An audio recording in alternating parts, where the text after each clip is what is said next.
Hey, how's it going, everybody? Got some more stuff to show you guys. Another Star Wars character that I picked up at Wally World. They got in just a little bit more stuff, or maybe they just had some in the storeroom still that wasn't brought out.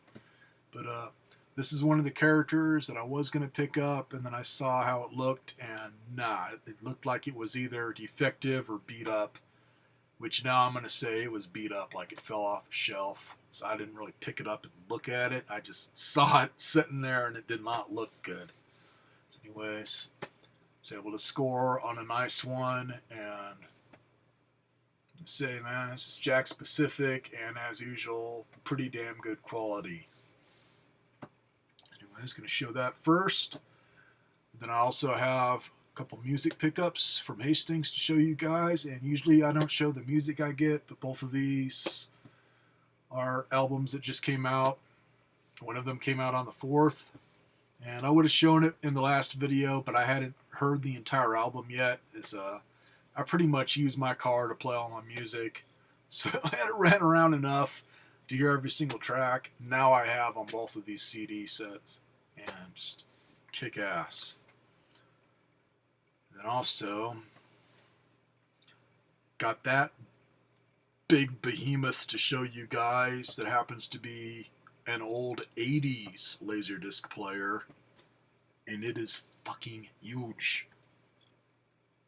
And it is as heavy as it looks, man. It's like, let's see, lengthwise, from side to side, I'd say it's about the size of two smaller VHS players back to back. It is just friggin' big. So save that for last, because I have to pick it up and twist over and hopefully I won't mess my back up. I haven't weighed it yet, but it feels like it weighs about 50 pounds. I'm thinking that sucker is built really, really good. So, Star Wars item.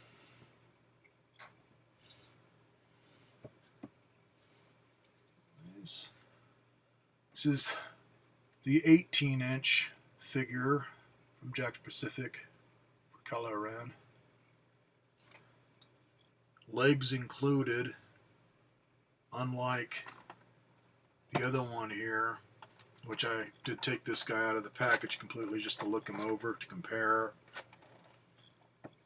For $10, cool. It'll look cool in a display case, but I like this guy better. I don't like how they did the skirt part of his cape or whatever, which now that I got this guy, it's more like he just threw it together with just tattered pieces of material, or it's just tore up from battles or whatever. It's like just a mishmash of pieces. But they molded the skirt into the legs on this one, which is just weird. They did the head part, yeah, it's molded into his head, but the back flap isn't. So I don't know why they couldn't have done that with a skirt. It would have made it look so much better, but whatever, not a big deal. Nice. The one that I saw the first time, it was the last one they had on the shelf, and this time I really looked it over, and it wasn't a defect. It looked like it fell off the shelf, or maybe it was high up on the pile. I'm thinking they had a big stack of stuff come in on a platform, and it fell over, or somebody just knocks a bunch of stuff over. Because speaking of these, man, the ones they got in now, the boxes are beat to shit. Like a whole bunch of them just fell off and the bottom of the boxes got smacked.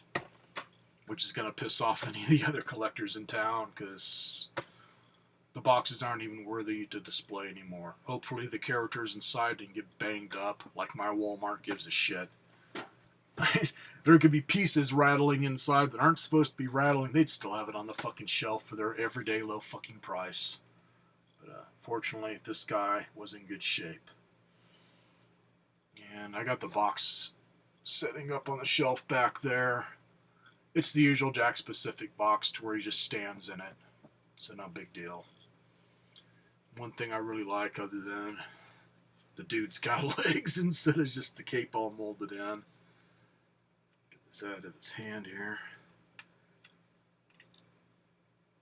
I like how they did the sword. It's all detailed on the handle and painted in instead of just solid silver. And these blade pieces just fit in to the sword via pegs, to the hilt.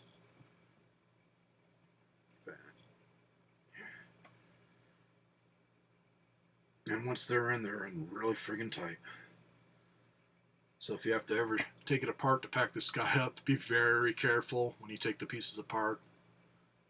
So at least this one, man, especially the main blade here, it fits in really friggin' tight. It's cool looking.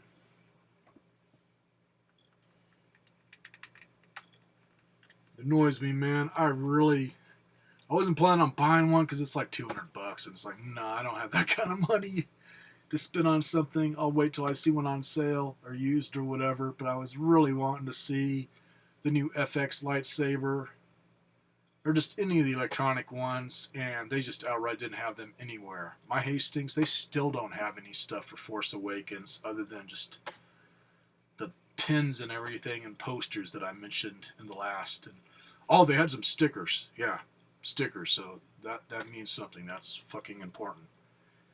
But the toys, I didn't spot anything. It's like the shipment didn't come in. Which figures. Anyways, it's about $20. Definitely worth picking up, man. I like Jack's stuff. Would have been nicer if they had the 31-inch, dude. Then I'd have one that's the same size as my Vader. But cool enough, man. I'm happy with it. And he fits on, well, barely fits on one of the shelves there. As you can see, I got it loaded up with game stuff. So at least I found a spot for him. Alright. In fact, I gotta lay this guy somewhere else so I don't knock him over. The last thing I want to do is break him. Show you guys the music. Anyways. I don't know if this came out on the 4th or earlier. Anyways, I like the band Fear Factory. So I got their latest one, and they had it on sale for, it's either $11.95 or something, or $10.95. It was decently priced, but I wasn't really looking at the price on either of these that I got because I had recently turned in some DVDs for store credits, so I was using one of their gift cards. Anyways, got Fear Factory Genexus. Really kick-ass artwork there of the cyborg body. Then you open it up, shows the head and the heart.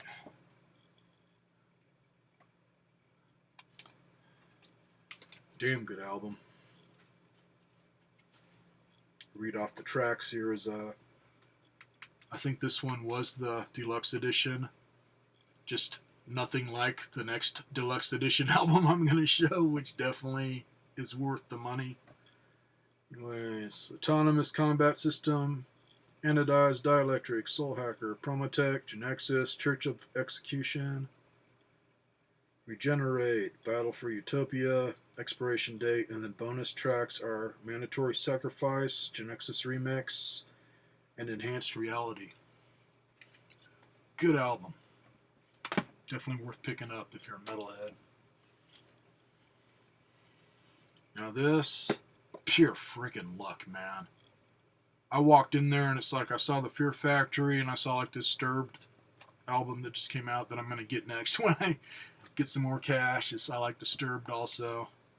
But didn't see anything for Iron Maiden. It's like, what the fuck? You guys had your sign up to say when it comes in. Nothing. It was basically, it hadn't been set out on the shelf yet. It was still on a cart, which I happened to find that cart. As I walked up to it, boom, there's exactly what I wanted. I was figuring I'd be lucky just to get the regular old CD, and this is the deluxe kind of box-ish type set thing, as it's 2 CDs, real long album, long songs. As one of them is just over 18 minutes. So, cool there. Track list on the back, picture of Eddie. And, they give you the illusion that this is a book. Basically, it's you just open it up and it's like, yeah, you got your book part for your lyrics, but nothing else other than that. A few pictures. Otherwise, definitely worth the extra couple of bucks or so. Show you some of the artwork here. It's all Mayan themed, so got Eddie as a Mayan warrior, cut out his heart there, and then witch doctor behind him holding up the Book of Souls. I'm just going to show you one page here. A couple of the lyrics is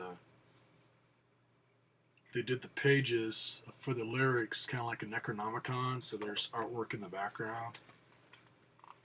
Made the pages have this kind of aged look.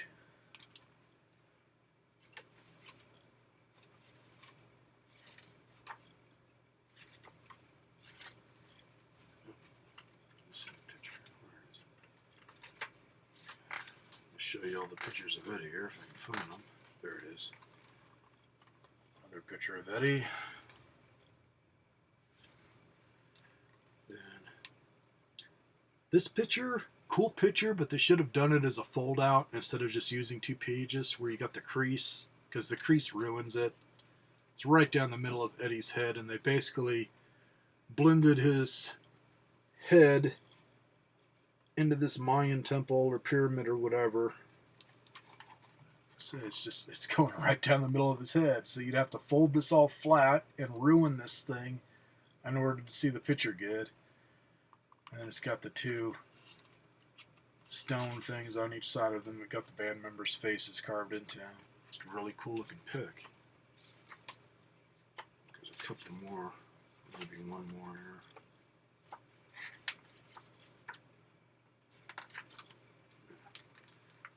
Aged looking pic of the band standing in front of a Mayan pyramid.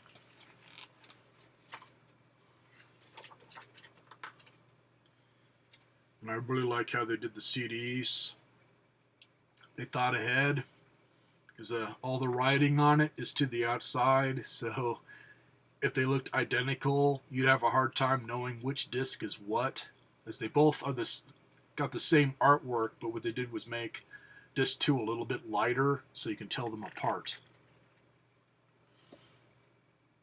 Let's see, a little bit lighter on that one. Well, it's really cool artwork.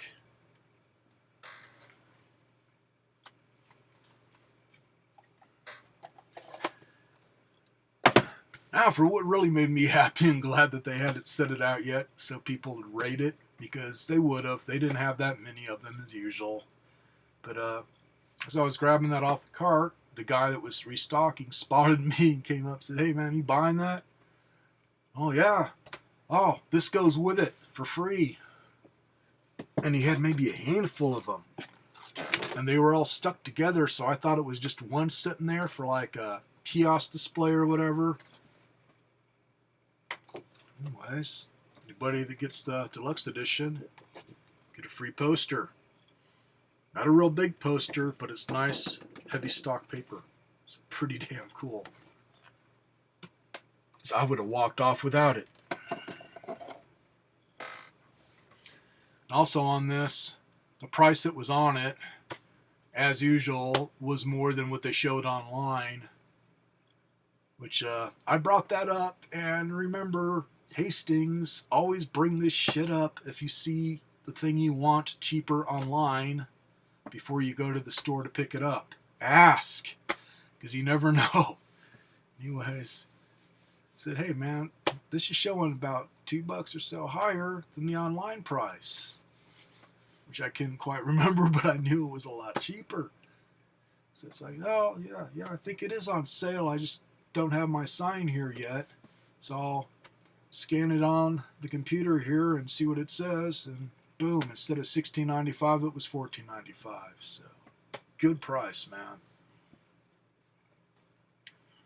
In some places we're asking that much or more just for the regular old CD, so finally Hastings had a good sale.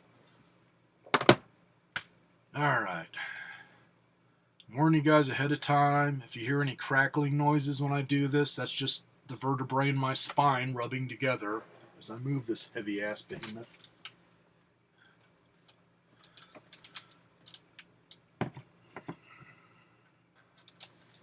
Try and show it to you as best as I can.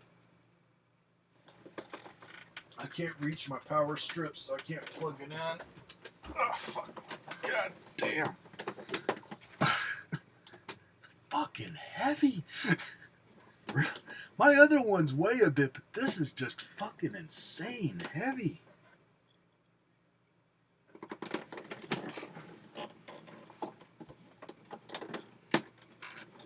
Anyways,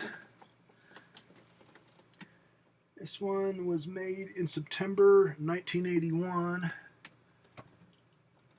And this Pioneer Laserdisc player, I'll give you the model number here. It's on the front of it here in a minute. On hookups, because of its age, I think is why they might have done this, because that's early enough to where I didn't know anything about composite video. I figured everything went through the coaxial, like hooking up your TV antenna. And that's kind of how they did it on all the video hookups. I had to put one of my little screw-on adapters for the video out because it's coaxial. And it's the same type that you get for your TV for like hooking up an old school system like Atari or whatever. They use those switch boxes to where it just converts the coaxial to RCA. But what's weird is they got the sound outputs for RCA. So you got me. Otherwise, when I first tried it out, which at first I thought it was broken. It powered on, but I didn't hear the disc spinning or anything. I'd hear it trying to scan it, and then it would just shut down. Anyways, all that was the laser was dirty. So I just cleaned up the laser. Now this thing works like it's brand new. I popped in Star Wars since close enough to Star Wars Day when I got this. And both discs, man, played beautifully. I was going through coaxial, and the only thing that I had to do to get it a little bit better was instead of just a regular switch that just clicks on and off, speaking of the old school game systems, they got a slider type thing to slide from channel 3 to 4. So I had to move it up and down a little bit, like it was dirty or something on the contacts, and all the static went away. So even on just plain old RF, nice, clear picture. Just surprising for one this old, and even better once I got the composite figured out. Which on that, all it is a little adapter. You can pick it up at Radio Shack if you still fucking have one, hence I don't know if I have a Radio Shack anymore in my area anymore or not. They closed down the one here in Kingman.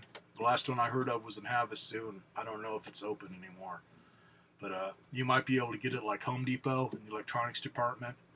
It just screws on to the coaxial, and then it just turns it into an RCA jack. So cheap enough.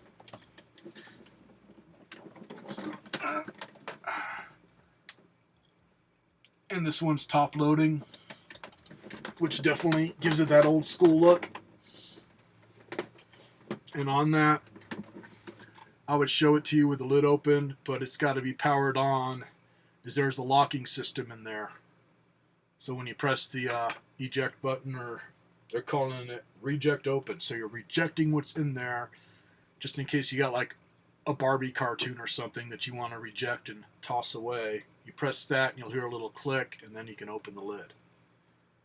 Otherwise, it's got that, and then regular old clicky type power button below it, which does have a little slit on top with an LED light, so you know when it's powered on. Nothing digital on this whatsoever for the display. It's just little boxes telling what each thing is and giving the symbol with a little LED light behind it, just so you know if it's turned on or not. So like if you press play, a little triangle will light up. Just really, really old school. Oh, another thing, and I haven't figured this out yet. I don't know if it has to do with the type of Laserdisc you have in here or what, but I couldn't get it to do anything. But it's got another slider type control, almost like the volume control on an old boom box, that has to do with the speed. But I don't know if it's I don't know if that has to do with any of the Laserdiscs, and you have to just have something turned on, or maybe some of the Laserdiscs, like from China or Japan or wherever, other than the U.S., maybe they were recording it at a different speed to where you had to use that? I just don't know. Something to figure out later. So, try and get this turned around so I can face you. Show you the front. And the model is Laserdisc player LD 1100. Nice. Say, big panel there under the lid. That's the instrument panel that just has all the little LED lights to tell you what's on. This side here, it did originally have a remote, and there's like something in the middle of it there that's like a sensor for the remote or something, and when you press play or whatever, a little light will come on. So, don't know what all else is on there. There's no remote. Didn't care. After I saw the price on this, I was like, oh. I don't get that many good Goodwill finds anymore, man. Good Goodwill. Good. Okay, make that good bad will finds. I got a bad will. I don't have a Goodwill. It's turned into a hoarder's paradise. I was surprised as hell this was sitting there. The only thing I could think, and one of the employees said, oh, I'm glad you know what that is. And I told him, it's like, hey, man, I think that's why I get to walk out the store out with it today, because nobody knew what the hell it was. But they seldom ever have stuff that's nice. Ever. It's always beat to shit. Because the hoarders just go in there and buy up everything. Yeah, as you can see, front of it's in good shape. All I had to do was just go over it on cleaning up just a little bit with a magic eraser. Just had a few little scuffs here and there. Like something got spilled on at one time. But man, once it cleaned up, it looks nice. It was well taken care of. So, before I become a paraplegic, I'm going to set this fucker back over here. Jesus fucking Christ. Dang. If I find my scale, I will weigh that son of a bitch and put in a notation on how much it weighs, because that thing's heavy as all fuck. I'm going to have to open it up sometime just to see how it's built. It is heavy. The outside's got like a plastic box, but I think the inside guts are all steel. And it feels like you're lifting up a box full of bricks. So, now that I feel all fat and sweaty, like I just had the Krispy Kreme Dancer workout, catch you guys later, man. Feeling ripped. Especially, yeah, really feel ripped in my lower muscle. Later.